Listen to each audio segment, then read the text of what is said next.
Hello and welcome to episode 2 of Mums Unedited. We are back to talk about all things mums and professionals and mental health and teenagers. And my name is Laura. I'm a psychotherapist and the founder of Parentology, and I'm with the lovely Naomi. Well, I'm Naomi. I am the emotional master expert for neurodiverse mums and the double-digit daughters. I love that. I'm the owner of Mums Like Us. Mums Like Us. So we'll put all the links in the comments or the footnotes to this, hence why it's episode 2 and it's unedited, because this is all new, but we want to get as much information out to the parents who are listening that we possibly can. And in a very quick little nutshell, Parentology is all around working with parents and teenagers and mental health. And Mums Like Us is working with parents who are neurodivergent, or their children are neurodivergent, or everyone is neurodivergent in the household. Yeah. So Mums Like Us is mainly working with mums and daughters. However, I am open to working with dads and sons as well. I'm not discriminatory like that, but my branding is for mums and daughters because I'm a mum of a daughter. So it just made sense for me like that. Brilliant.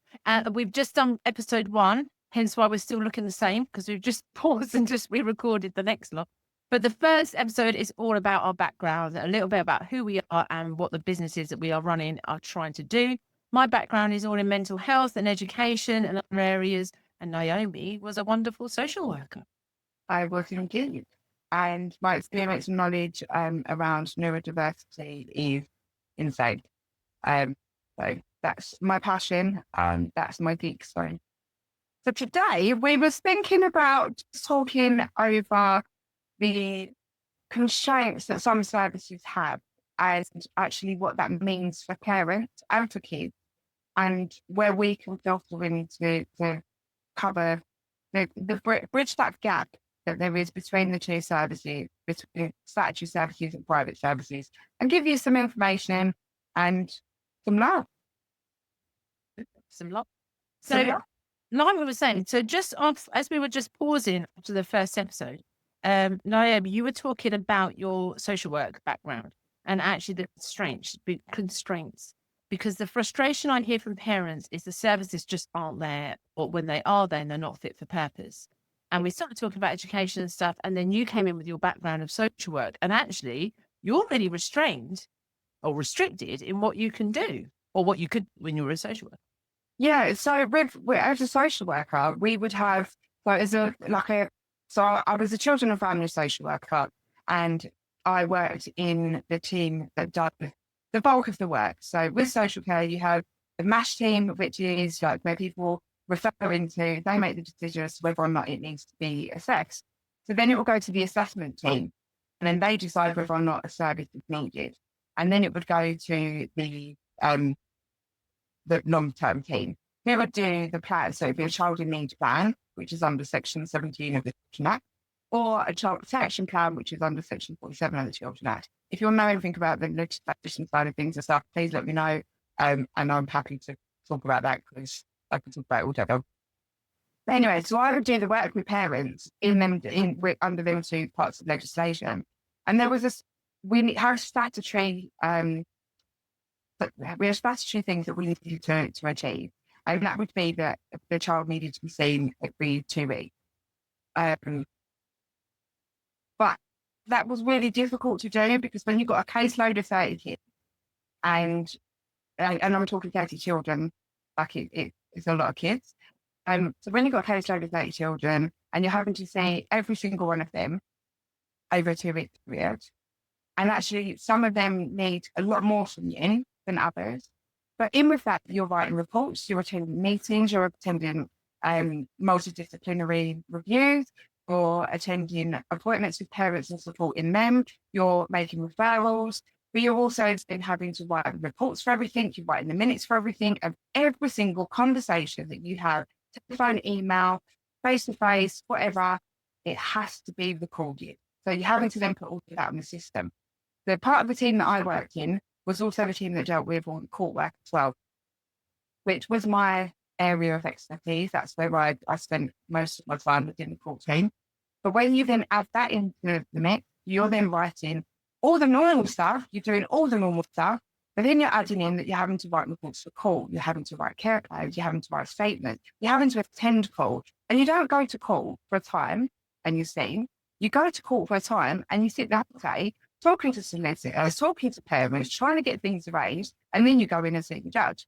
So it's a whole day in court when it's just one case. And I say case, and I really hate that because it sounds so impersonal, but that's kind of how it's referred to service users. So for me as a social worker, all my reporting and all my work, written work, was done outside of working hours because I couldn't fit everything into a day. Now, I know that a lot of local authorities try to reduce the amount of people that social workers are working with. A lot of social workers, not of authorities try to keep it at 15, but even that 15 children and families that are in need, it's really, really hard to give all of them the time, the energy, and the effort that you need. Especially when if you've got a sibling group of 3, each of them children have got different needs. Each of them children is one service user on their own. So it might come under a family, but they are still their own individual needs. So you then have to multiply your time for that family between the 3 children and then between the adults as well. And if you've got a mum and a dad who are separated and they've both got partners and then partners have got children, that's still all focused into that one family. So it gets complicated. So when people talk about social workers not doing their job properly, the pressure and the stress is insane. The red tape is unreal.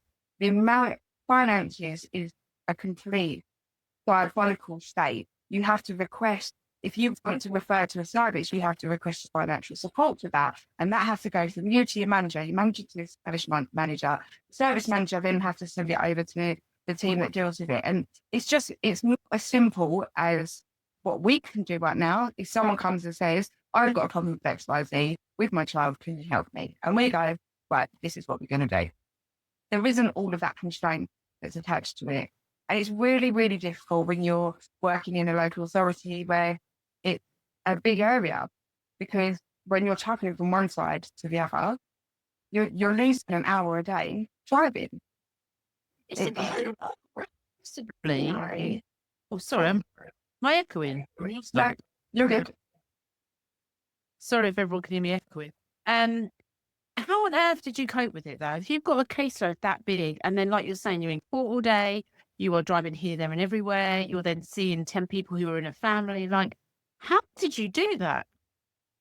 A lot of stress. Yeah. A lot of stress. And for social workers burn out so quickly, and people don't stay in the job for very long and that's why you have social workers leading and you don't have a consistent social worker because it gets too much. And there's 2 different, while I was a social worker, I think it's been locked down a little bit now, but you would have agency social workers and then you would have permanent social workers. And the reason why a lot of people didn't say permanent was because they just didn't, the wages, if I'm honest, didn't cover the amount of hours that you was working. So even as an agency social worker, people saw that I was earning really good money, but actually if you look at the hours I was working, I was earning less than minimum wage because actually I was working evenings and weekends. There would be days that I would go into court and the judge would order an update on what's been going on, and I would have to have that the next day. But 9 o'clock the next morning, they would need it for. So I'd be up all night writing the updates or the report or whatever it is that was needed for call, and then having to do the other work on top. Being a mum of 4 children, it was a lot. I mean, it took a lot from me. I've done it for 13 years, and don't get me wrong, I absolutely loved it. I loved it, and I loved when the outcomes were good for the children and the outcomes were good for families. Wasn't always together, but it was when I saw that somebody's life was improved. That was the reason why I was doing it, to make sure that their voice and they had the ability to be able to make the changes they needed with the right support around them. So that was really rewarding for me, and that's why I stayed in it so long. But it is a really difficult career to be in because you've got so many people that you have to answer to, not just in the sense of the families that you're working for. You have the schools, you have the health team, you have the managers, you have the IROs, which are the independent viewing officers. And then you have, if like I said, you've got court involved, you've got solicitors and barristers and judges, and there is just so many people involved that you have to split yourself between everybody all the time.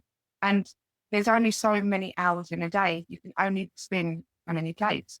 And like I say, when you're traveling on top of that, it makes it even more difficult. I mean, I have children that work up north. So I would have to go from where I am all the way up north. So I would be driving for 4 hours.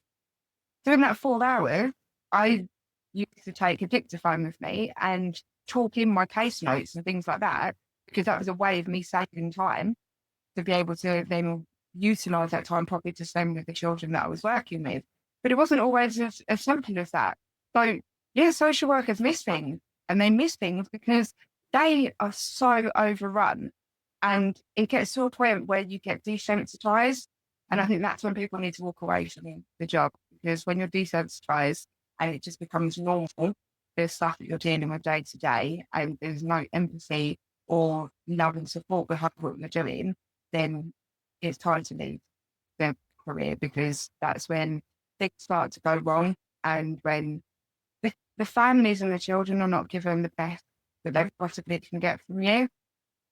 I left because of my health, because of my endometriosis. It was getting too much. I was in a lot of brain fog, so I couldn't think properly and I couldn't process properly.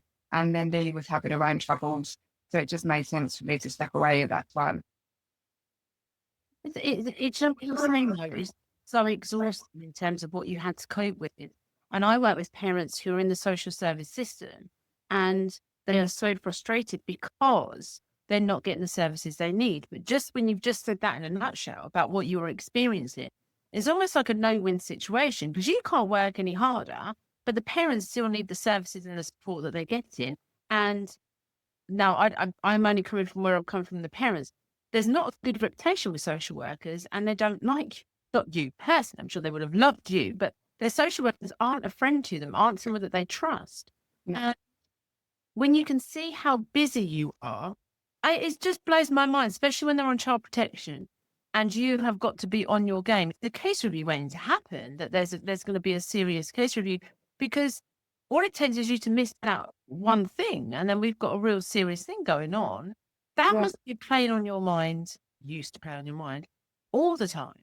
Yeah, it was. And the things that, for me as a social worker, and I can't talk about other social workers because I'm not them, but for me as a social worker, each child, each family that I worked with, I saw them as part of my family. And I don't mean that from overstepping boundaries. I mean from the way that I would treat them, the respect that I would give them, and the love and the care that I would give them. So every child was an extension of my family. And a lot of the parents were as well, because I built rapport with them. And some of them were good, some of them were not good. But I still, even if the relationship wasn't good, I would still put in the effort, because they deserved that.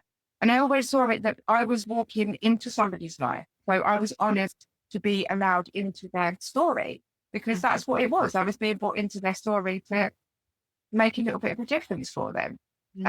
But it just, all the time, I was always worried. I didn't sleep really that well, especially when there was things that were going on that were really heightened. I would be panicking. Going on holiday was, and this is one of the things why social workers found out, is don't go on holiday very often. Because when you do, things happen and somebody else has to deal with it. And when they're dealing with it, it's just a whole other thing.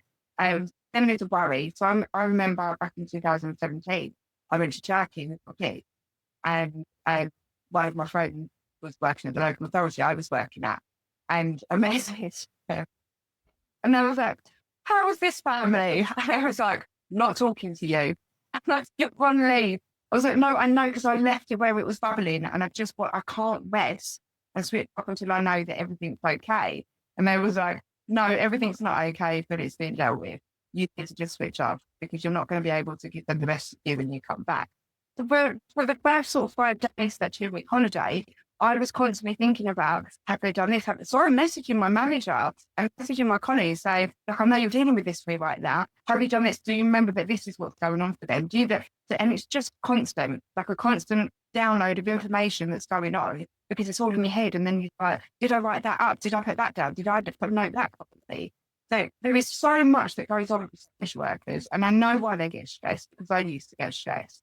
And overwhelm is like just crazy. But also on the back of that is there is not enough support services out there for parents, and especially for targeted areas of need. So things like neurodiversity or mental health. Like we talk about CAMHS, and CAMHS gets a really bad rap, but when you are actually able to get in and work with CAMHS, they do amazing work.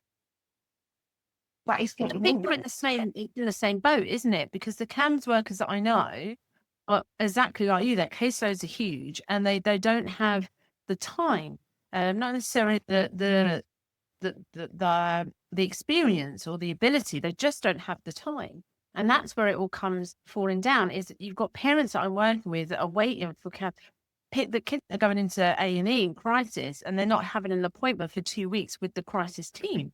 And that's not because the crisis team are rubbish. It's because there's no time in the day. They've got all these other ones. And of course, then you've got a triage system with the ones that are really at the higher level are jumping the queue. So then parents start to feel ignored and let down, which when you know about mental health is one of the biggest reasons mental health is there, is because we feel unheard, not listened to, and insignificant. And that can bring up a lot of trauma, a lot of triggers for a lot of people. But, when we're talking about CAMHS, when you're talking about social workers, I'm thinking CAMHS are probably exactly the same. And then we get into the bigger problem, don't we, about the whole services that are in this country. Well, and then we just move on to education as well, because they're exactly the same, because they don't have capacity. So we're very good, I think, at blaming the individuals.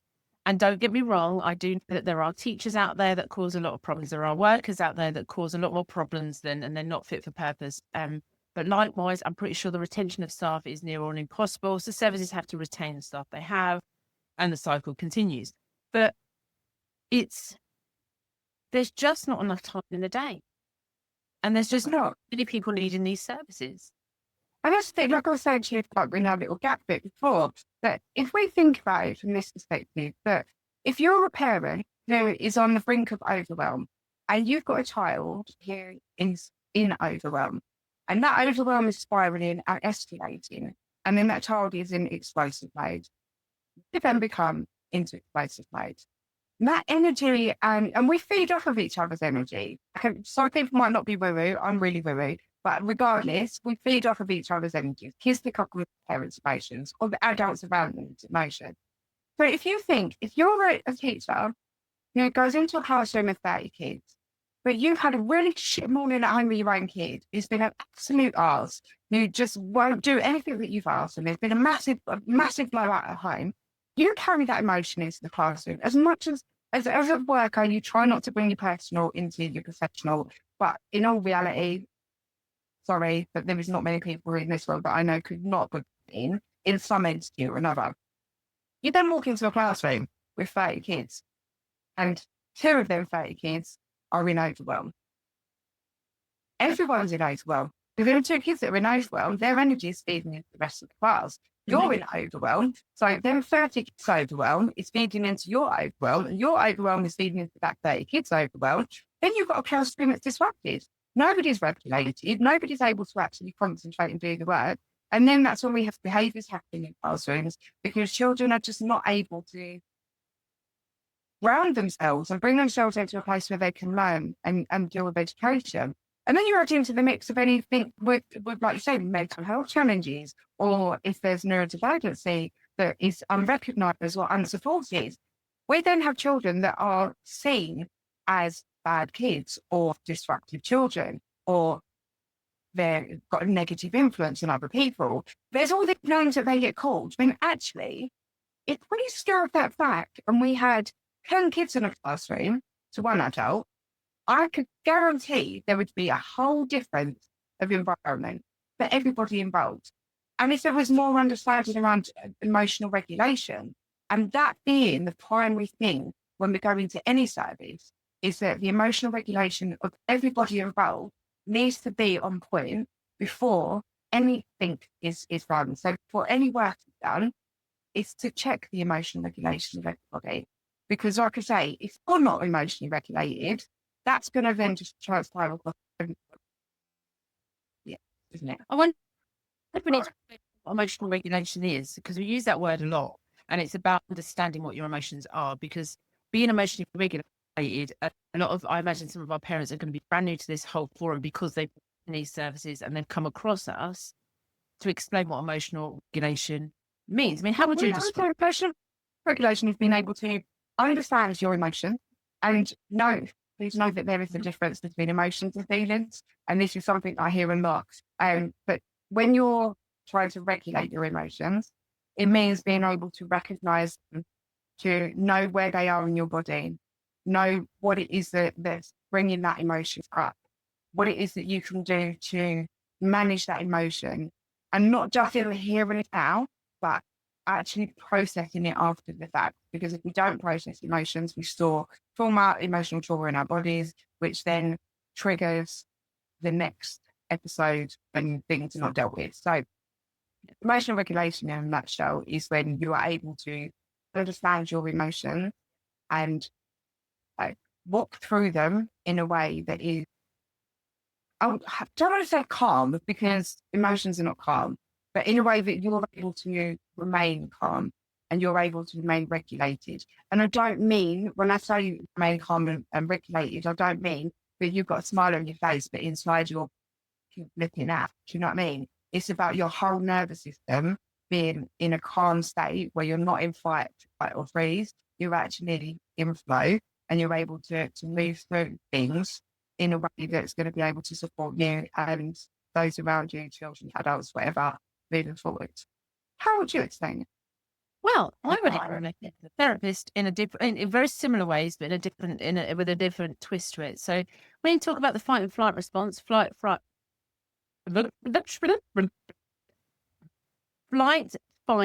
freeze, flop, and that's the routine that we would go. So, for example, if I'm being attacked or someone's chasing me with a knife, first thing I'm going to do is run away. I'm going to fly. Next thing I'm going to do is fight. If I can't fly, I'm going to fight. I'm going to fight them. God knows I would do that. I would try and have a fight. If I can't fight, then I'm going to freeze. And we see that a lot in assaults, especially sexual assaults, you freeze. And if I can't do that, then I'm going to flop and play dead. So that's when you think, the first thing that comes to my mind is like those poor gun shootings in America where you have to play dead in school. So they're your systems. Now that's your sympathetic nervous system kicking in. And that's what you're talking about, that dysregulation, is because your fight and flight response is in full action. So what we need to do, our bodies are not designed to be in the fight and flight for more than sort of 5 to 10 minutes maximum before it starts to burn out and feel exhausted.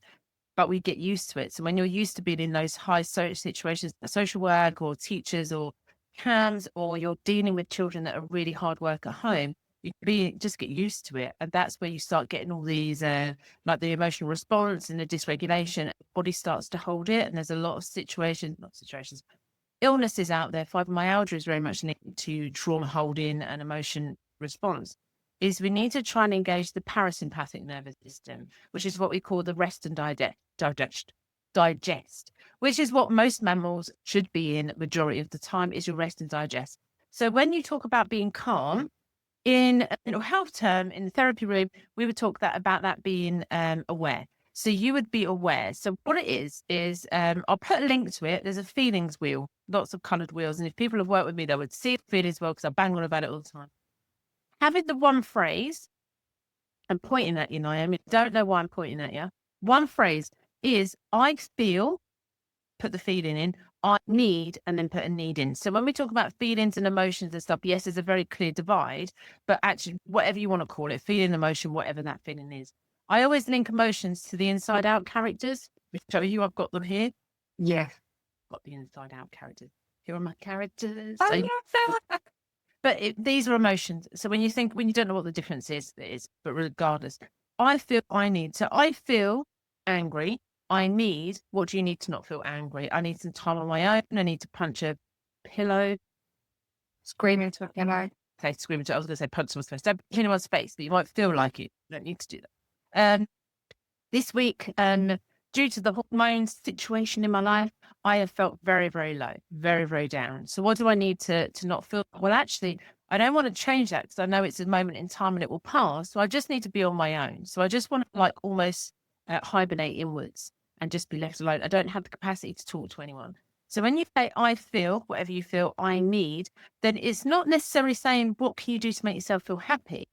It's regulating yourself. It's being aware of what you're feeling and what you need to feel better, if that matters. Actually, the emotional regulation is just that I feel. It's just being aware of what you are feeling. In therapy, we look at it like the observer role. So what am I feeling? It's time to pause. So chaos is around you. It's all going a bit crazy. It's just seconds of just pausing and going, what am I feeling in the moment? If you're feeling angry, sad, happy, annoyed, frustrated, let down, disappointed, whatever you're feeling, that is what you're feeling. And to not judge it and not to try and get rid of it, but just to acknowledge that's what the feeling is. They will pass and they will come through and they will flow. This too shall pass. Where we start to worry in mental health is when it's not moving. So we're always looking for flow. We're always looking for those emotions to flow. You will see this all the time with teenagers, is that 1 minute they are in the depths of what you would think of depression, and you're already on the phone to me going, shit, Laura, they're in the depression. And then tomorrow, like nothing had happened. They don't know, yes, they happened. And then like off with their mates into town and you're like, huh? And that's what I'm working with teenagers, with adults, with parents most of the time. It's like, we're kind of like, well, they wanted to kill themselves yesterday and now they're going to town. Like, okay, I'll just sit here and not really know what I'm doing. And then they come back and they're angry. And then you're like, teenagers will move through these emotions really quickly. It's when they become quite stuck in them for a couple of days, if not a couple of weeks, then we need to be looking into it. So that long-winded explanation is what I would look at emotional regulation, is just being able to be aware. Just what you're saying is for people just to acknowledge what they're feeling and then what we need to do to get myself back into regulation.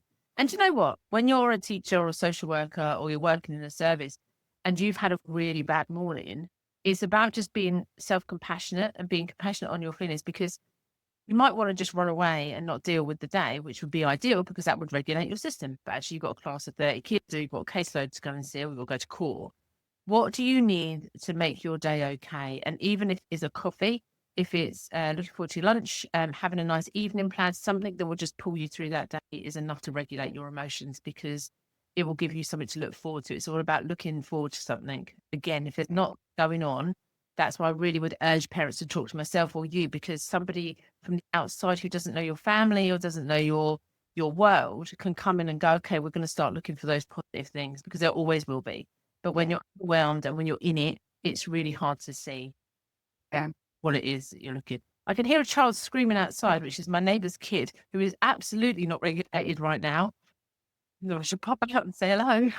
I was doing in my house. I was what? When? What? No, they were having a little party earlier. With a lot of music playing. Child is not happy right now. Yeah, it's black. She about, I don't know though. I'm estimating about 2 or 3. Very unregulated. Bless her. I feel sorry for mum going off on the door to the mum. Yeah, right. I say are unregulated because I don't know what they are. No. So one of the things that I talk about with kids that I work with is the knowing to refrain. So, and that's with the emotional regulation. So they have to name that emotion to be able to frame it in the right light. So like you were saying, I feel I need this. And it's like, for me, it's like to name that emotion. So I feel angry right now. And then to reframe it, what do I need not to be angry right now? So it's very similar with the 2 ways, but it's similar but different in a sense. And I think when it comes to neurodiversity, emotions are felt very differently. And a lot of the time, neurodivergent people, especially females, don't actually know what the feeling is because they don't understand what their emotions are. And that's not me being negative towards people. It's because we're not taught properly from a young age what emotions are. And it might be the same for neurotypical people, but I'm talking from a neurodiverse person. It's taken me a long time to actually be able to tune in to what my emotions are about, and what it is I'm feeling, and what it is I need in that moment. So being able to then name it and go, I'm feeling like this week I've got my masterclass. I've got so many things going on. So I'm anxious, I'm nervous, I'm excited. I've got all of them things going on for me. And when I put a post out on Facebook, people were talking about the anxiety side of it. And I think because I've spoken about anxiety quite a bit, people are always like, oh, she's anxious. It's like, go and try and fix it. And actually, that was me naming it. And then I was framing it. Okay, I'm feeling all these things. You know what? I know that I can do it. I know that I know my stuff. I know that I'm going to be able to boss this in the best way possible and give people service. But I just wanted to express that actually, even though I'm a professional, I still get these feelings. And it's how I deal with them that then sees me having either a good day or a bad day. Because again, neurodiversity, when it comes to emotional regulation, we tend to hold on to it. We can't slice through it as easy. And that's why like anxiety overlaps with neurodiversity a lot, is because then we're stuck in that moment and then replaying it over and over and over and not being able to come out of the trigger of what's caused it. And that's why understanding triggers is really important. And that's what I was saying about when you come away from it, and it's safe for you to do so, to actually process that emotion. Because if you don't then go and address what that emotion is in ways, and it could be as simple as really pissed off because someone said something that I don't like, and actually how can I deal with that? I can't change how they talk. I can't change what they do. I could say, I would really appreciate you not talking to me like that, because then I vocalize what it is for me, that if that's what's triggered me. But I can't then determine what they're going to do. So what can I do about that? What I can do about that is come away and I can write down like how I feel because of it. Or I could go and put some music on and dance it out. Or I could just have a word with myself. And I know it sounds really silly, but I could have a word with myself like, you know what? You can't control them, Naomi. Like, they're going to do what they're going to do. What you can control is your reaction to them. So in future, instead of allowing them to trigger you with that, is take a breath and know that it's not you, it's them. Just let them be and step away. I was going to say that because that's exactly what I would do working with a parent, is to acknowledge that. But there's the bit there that we have to acknowledge, and this is where I'm finding a lot of parents aren't, we're working on, is their own confidence in their own ability and having their own self-worth and self-esteem. If you feel really good, not good, that's the wrong word. If you feel really strong in who you are and your place in the world, then that is really easy to go, right, it's not me, it's them. I can regulate myself. I just need some space away from that. When self-esteem, or we're looking for external validation, people pleasing, that'll be out the windows. Part of it then has to go back a step even further and just try and really understand where your self-belief is and your self-esteem and your ability to hold these emotions, in the ability to then move on with them. So this has gone really deep, this session. It has. It's pretty right. And you're right, actually. But like, I'm looking at it from the perspective of where I am now. But where I was before I'd done all this, I would never have spoken up to myself. Like, I used to just let everybody walk all over me, regardless of how it made me feel, because I didn't want conflict and I didn't feel confident enough to speak my mind. And some people that know me might find that a bit shocking, because people see me as quite confident. When actually, I project confidence now, and I used to project confidence, but was not confident at all. Yeah. I was like so anxious underneath all the time. Whereas now I'm like, don't care. I'm me. Just and that's the beauty of all this, which is why I've been able to start these little projects that be belittling, these huge, massive projects, is because the work's been done. So again, just to say to the parents out there, that we are all of a similar age, I imagine, that we're all in a certain generation that we were never taught emotions. Emotions were not a thing in the 80s. Well, they were, but we weren't taught about them. We weren't encouraged to talk about them. So we've got a whole generation now of messed up people who don't believe in themselves, don't believe that they can get through this time. And we've got our teenage generation that are coming through extremely confident, a lot of them, and know exactly what they want to do. And I love that. I think that's great. Yeah. So we've got to be aware that there is I'm going to say millennial. I'll kind of just creep into the millennial world. Just some 1980s babes. So I would call myself a millennial. But I'm an 80s as well. So I'm 1980. When are you? 81.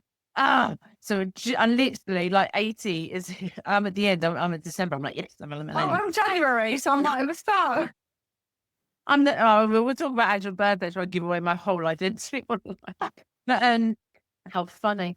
So you've got this whole generation of us millennial guys who are very confused because the generation before us, our own parents didn't teach us about emotions because it wasn't talked about.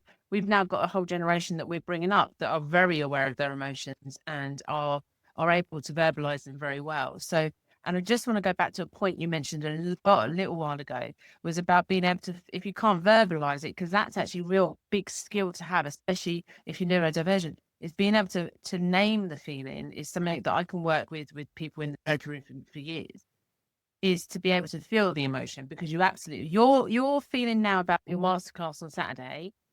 I can only say it from me because I don't know how your anxiety process. My stomach would be a washing machine. Yeah. And I'd be overthinking everything. Not in a negative way, but I just, I hope this happens. I'll be excited. Anxiety and excitement are exactly the same emotion. It's your brain telling you which one to feel, a little gem of information there. So it's like going on, if you were a performer and going on stage, you'd probably be really excited, but your brain's told you it's anxiety. So it's a mixture of real excitement, I imagine, getting on there, because you've got all this amazing stuff to give to your parents that are going to come onto your masterclass. It's like, that Christmas morning feeling. I wanted to Exactly. something excited. I Exactly wanted how I to described it. buzzing. Like- You'll be I feel buzzing. like a kid at Christmas. And that's excitement. And the anxiety of, well, for me, it would be technology, because anyone that's watching any of my stuff at the minute, it's not my forte. I'm learning. But yeah, I think there's so much stuff there, even out of what we've just been talking about today, Naomi, that again, I could just see like hundreds of podcasts coming out of this stuff, because every single one of those things we've just talked about, we started off talking about social workers. I've worked in education. We'll save that for another podcast, because there's a whole heap of stuff that goes on in the education system, which is exactly the same as social worker and well, teachers. We talked about I was in the support pastoral team, just had no time. Our caseload was a whole year group. And when you're trying to deal with so many issues going on there, and then parents phone up and just giving you all sorts of concerns. I was an educator welfare officer, but I was not there to find people.